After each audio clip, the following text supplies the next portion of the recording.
Megan Fox TV. I am here to give you a good update.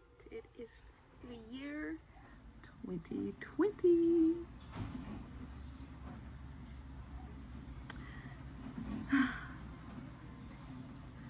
Yeah, 2020.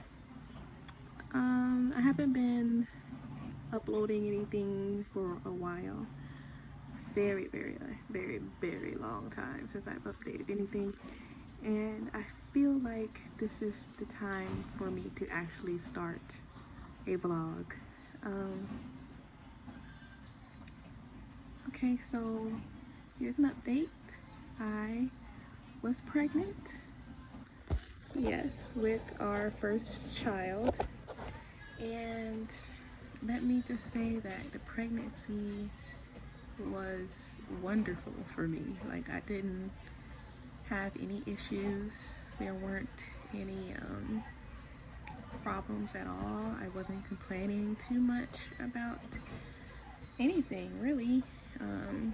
Pregnancy was really smooth, and I wasn't one of those people that was like, I'm ready for this kid to get out. Like, take this baby out of me. I wasn't like that at all. I felt great for the most part. It was mainly like my back that hurt when I was asleep, and I had to kick my husband out because my ears was a little bit more sensitive during my pregnancy, so I couldn't stand his snoring at all. And then towards the end, it was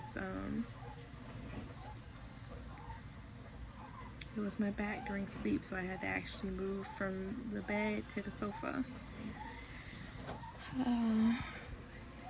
My baby was born April 1st. Yes, he was born Chiefs Day. Yes, that was the day that Chiefs were born in the Navy. He's not an April Fool's baby. No, he is a Chief baby, okay? Go Chief. And anyway,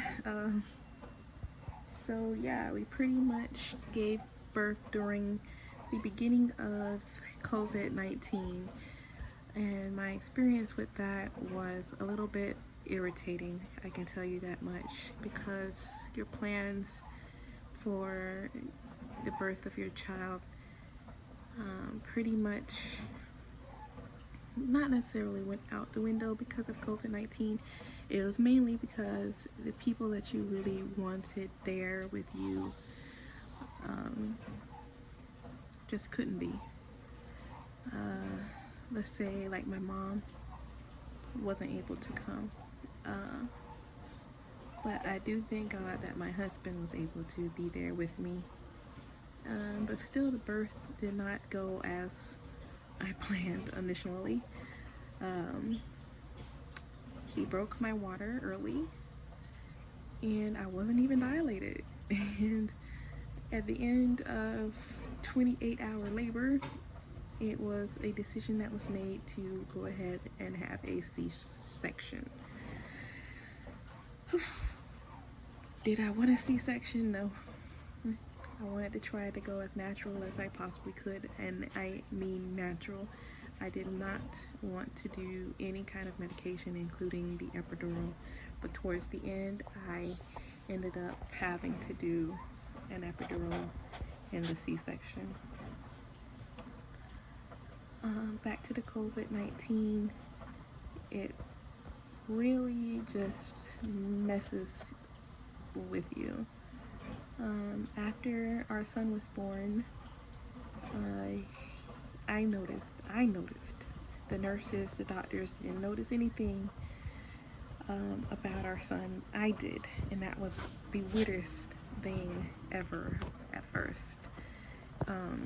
I noticed that his breathing was a little bit too heavy, and mind you, this is the first time I'm giving birth and first time I've ever seen a baby born, so the fact that I caught this is amazing. But his breathing was heavy, and we ended up having to go to the NICU, and that was heavy on my heart because, you know, all you want is a healthy baby. But After a couple of days of being in the NICU, me and my son had to go to a different hospital after he was born and get admitted there. And at that time, my husband wasn't allowed to go with me. So yeah, after my C-section, I was all alone. My son was upstairs in NICU and I was downstairs alone in a room trying to walk and trying to move and trying to feed myself and trying to take bird baths and everything else while I just got cut open. It's just, I didn't have a choice at the time. And since I didn't have a choice, I had to muscle up all my energy and all of my strength to get through it because I was concerned more so about my son than my own self. So actually in a couple of days I was walking around, I was doing fine, and they released me and my son stayed, and then the next day my son was released and everything was fine, but we were concerned about his heavy breathing still. At first I was like, okay, the doctors released him, he should be fine. I shouldn't have to worry about the noises that he makes when he's breathing. And I mean, he made noises, like it was loud noises, and it was just concerning for me. But we were home and I was so happy. But COVID-19 bit into my joy again, because that time where you get to show off your first kid, like your baby, to your friends and your family, I did not get the chance to enjoy that at all. Like, everybody was on lockdown, couldn't really show him to anyone. It was mainly FaceTime and Google Duo and all the other video calling forms of communication, but it was still painful to not let him be held by others, or you know,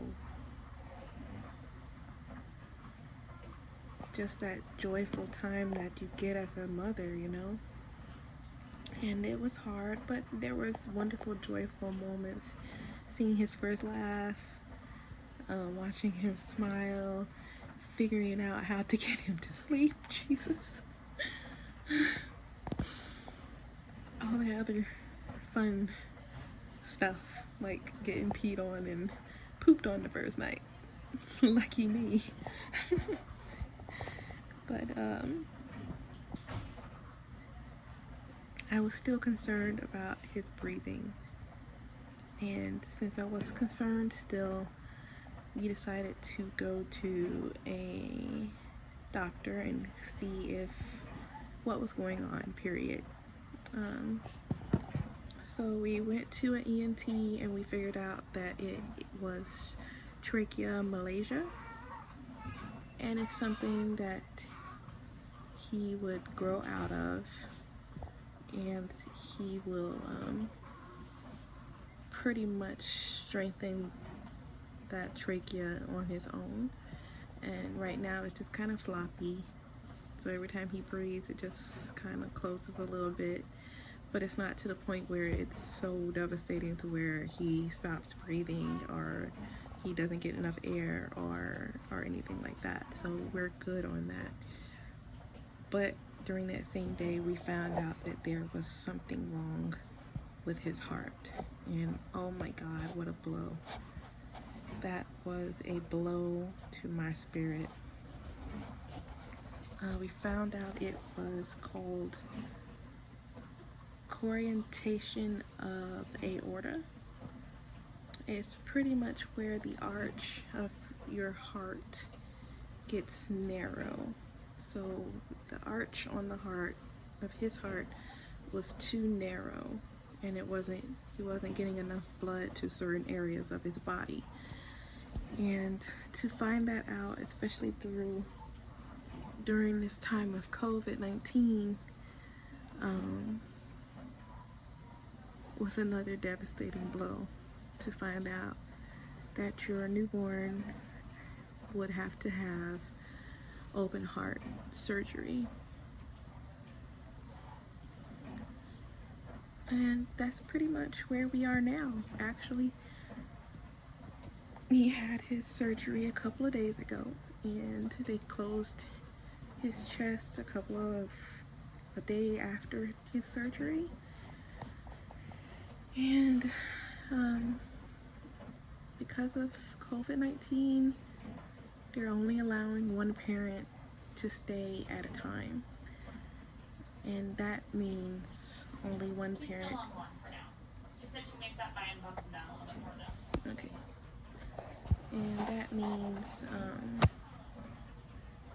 sorry about that, that was the nurse. That means that only one parent can be in the room at all.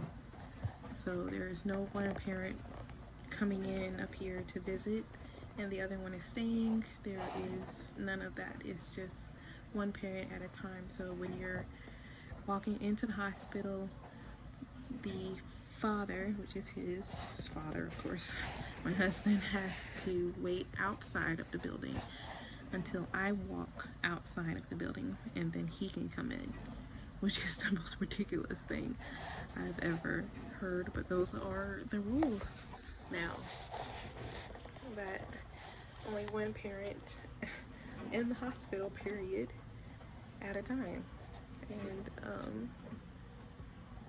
it has been very frustrating because I decided that I was going to be the one to stay with him during the surgery day, the day after, and so on. And it was just so hard to see him with so many wires and so many cords coming out of his little chest. And it was just so emotionally draining because you have no one's shoulder to lean on, to cry on, or anything like that, and then you're seeing your baby just look so helpless, and you can't help them or like pull anything out or hold them, and it was just so devastating. The second day, they decided to close his chest, and that went well, which is good. And it was still difficult to see everything, still hard to watch him. And then when he finally did wake up, you couldn't hear anything come out of his mouth when he cried. It was just these so horrible silent cries. You would see his face frown and you would know that he's crying, but nothing's coming out. Like, his voice is just not coming out at all. And it was just so painful because you want to hold him and console and give him what he needs to make them stop crying, but you just can't, and you just feel helpless. So for the first couple of days, that's what I've been doing. We are still in the hospital now. That's where I am. You can see this is my little setup, my little area. And over there in the next section is where he is. And everything has been getting better. I did have the chance to just say to my husband, I'm like, okay, I'm tapping out. I need to go home and I need to rest because I just needed to.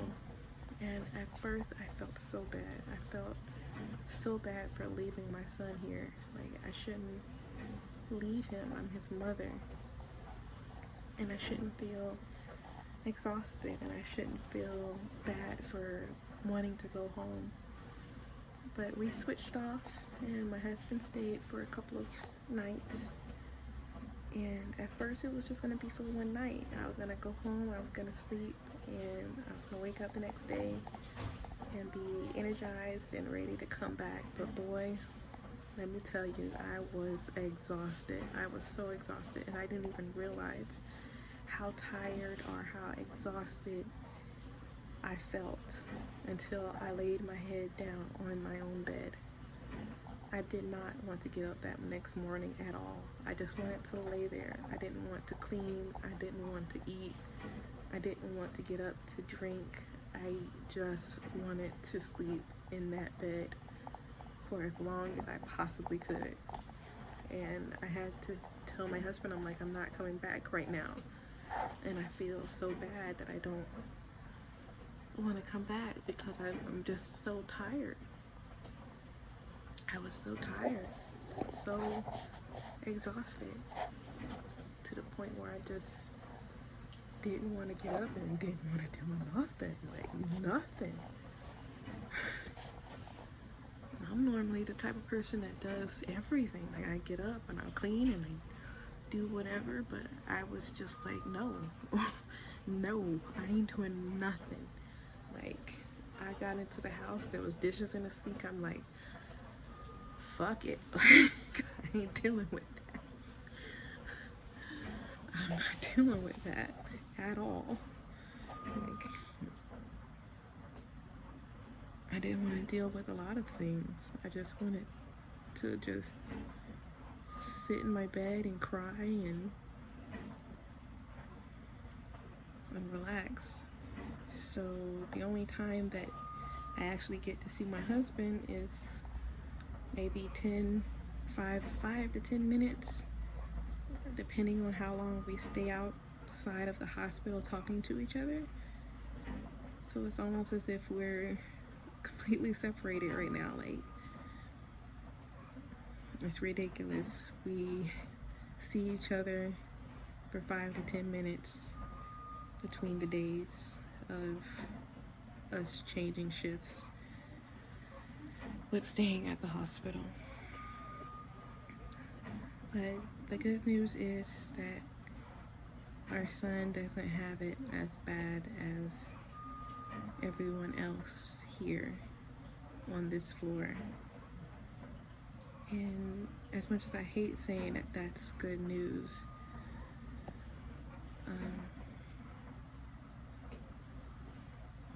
I hate saying it because I want the other kids and other babies to heal as fast as my son is. I want them to go home as fast as my son may be, because we have no idea when he's coming home.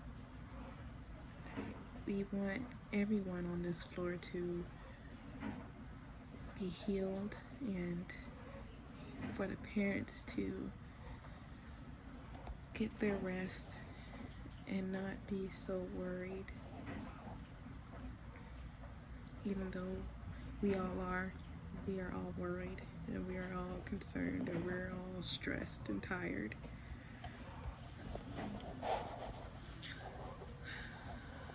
But the only thing that we could possibly do is stay encouraged and have each other's backs, which I am glad that we are a part of a support group for Healing Hearts Project in Jacksonville. And that support group has done nothing but reached out to us. We were able to meet our neighbor in the hospital and talk with each other, encourage each other, and all we can do is pray. So right now, as we are sitting here updating, I ask that everyone that is watching this on my channel, that they just pray for the young babies that are on the third floor of cardiovascular at Wilson's. Pray that they get healed. Pray that the Lord's angels just watch over them and their parents and their family, and continue to encourage all of us as we go through not only our children going through their pain and their recovery, but for the parents that are dealing with this COVID-19 separation kind of deal, that we all just stay together and encourage one another, and know that we are not alone in this fight for our little ones' hearts, because they are heart warriors and they will get through this. We know they will, and we know that God can help them get through this. Alright, that's pretty much it. That's all I want to update everyone on. Yeah, that's pretty much what I want to update everybody on, and I will be updating this vlog a whole lot more, because boy, am I learning some stuff with this kid. Like, I was the type of person that said I would never have children because there was some sorry bad kids out here, man. I'm like, I ain't dealing with that. But it's a different feeling, I tell you, to have your own. But that's it. Everyone stay prayed up and everybody stay blessed. Peace.